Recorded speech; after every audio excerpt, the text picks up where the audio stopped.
The story of Bishop David Kalua and Saint Stephen's ministry. The genesis of Saint Stephen's ministry.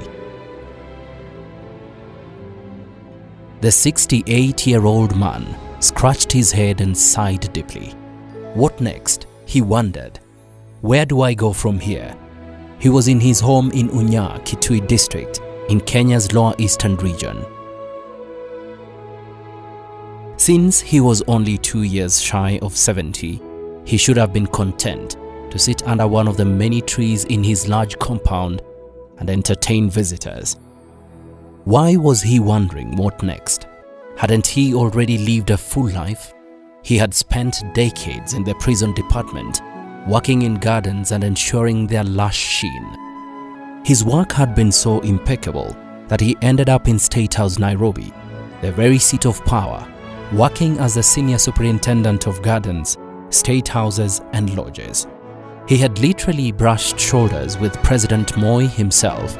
After all, he was the president's florist.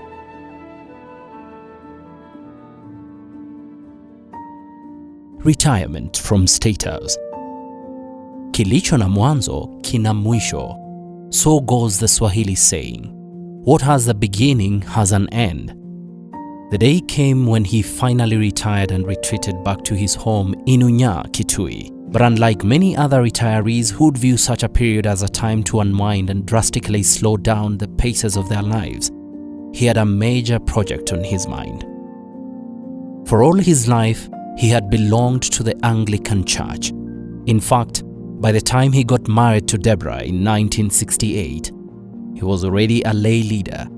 By the time he retired, he had become an ordained minister who had founded the first ever church within the grounds of State House, Nairobi. Although the church was later demolished due to state protocols and bureaucracy, he had made history that has never been repeated to date. The major fundraising.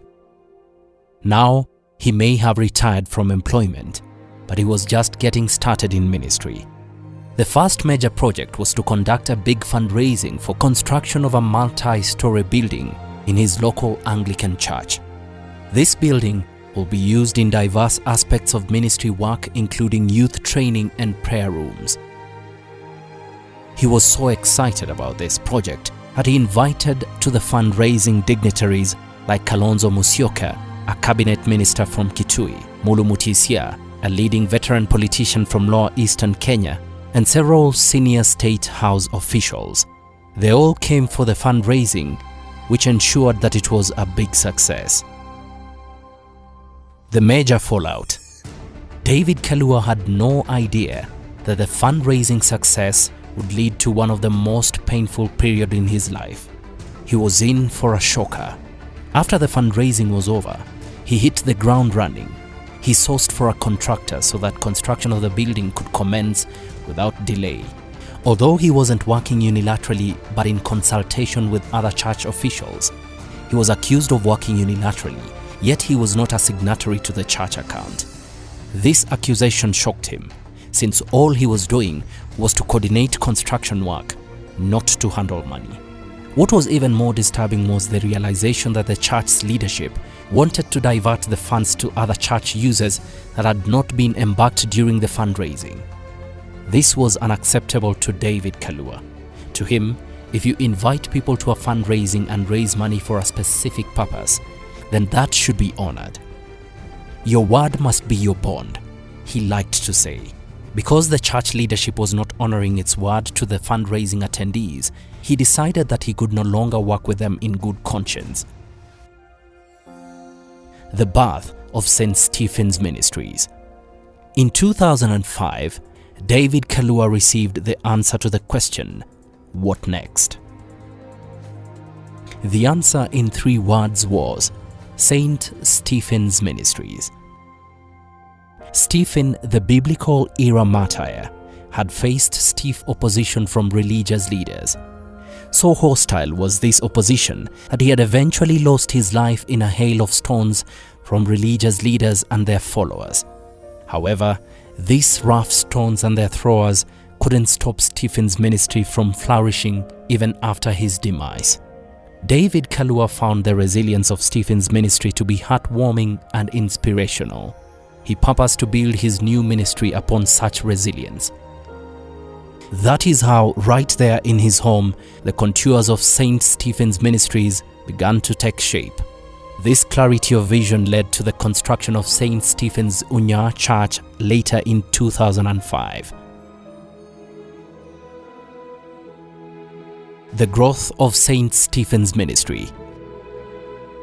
Over a period of 15 years, St. Stephen's Ministry grew in ways that Bishop David Kalua could not have imagined. In 2006, 1 year after the mother church was founded in Unyaa in 2005, Tiva Church was opened in Tiva, a small town that is about 30 kilometers from Kitui town. After this, it took 6 years for another church to be opened in Unyaa in March 2012. Unyaa is in the wider region of Mutoma, which is in Kitui's South constituency. 1 year later, the fourth branch of St. Stephen's Ministry was founded in Lema, another small town that is in Machakos, a neighboring county to Kitui. This church set the pace for St. Stephen's fifth branch, which was opened in 2014 in Kavingo, a region that is in Kitui South. The ministry's sixth branch was opened in 2015 at Kuasini in Kitui County. After this, it took 5 years for the seventh branch to be opened in Kawongo again in Kitui County. 15 years after it started in Unyaa, St. Stephen's Ministry now had 7 churches under its umbrella. All the new branches were situated in remote areas, and a deliberate attempt to reach the unreached and provide them with a fellowship that they could count on for both their physical and spiritual needs. The vision of St. Stephen's Ministry. Unyaa Mother Church. This is the mother church where the ministry started. This church's vision is construction of a kindergarten, Bible school and a home for the elderly. Unyaa Church seeks to take care of both the youngest and the elderly in a deliberate effort to secure the well-being of 2 different generations. Tiva Church. This church also seeks to build a kindergarten, complete with a large playground for children. The church seeks to cater for the spiritual, social and physical needs of local children. It believes that a strong foundation for children results in a strong, morally upright society. Unyaa Church. This church's vision is to build a primary school and a secondary school that will be named after Bishop David Kalua. The church has already acquired land upon which these schools will be built. In order to promote education for girls, the secondary school will be exclusively for girls. Lema Church. This church's vision is to build a prayer center that will revolutionize prayer in the entire eastern region of Kenya. The prayer center will comprise of prayer rooms, hotels for men and women, plus a restaurant. Kavingo Church. This church's vision is to contribute to food security by establishing a demonstration farm that will showcase sustainable farming practices to local people and provide them with practical sustainable farming lessons. Kuasini Church. This church's vision is to build a center for those who are extremely needy and abandoned by society. The church believes that it is those who are least in society who need the most assistance. Kawongo Church. This church's vision is to establish a craft center that will train local people in crafts like tailoring and carpentry. This will create new livelihoods means for local people, particularly the young and women.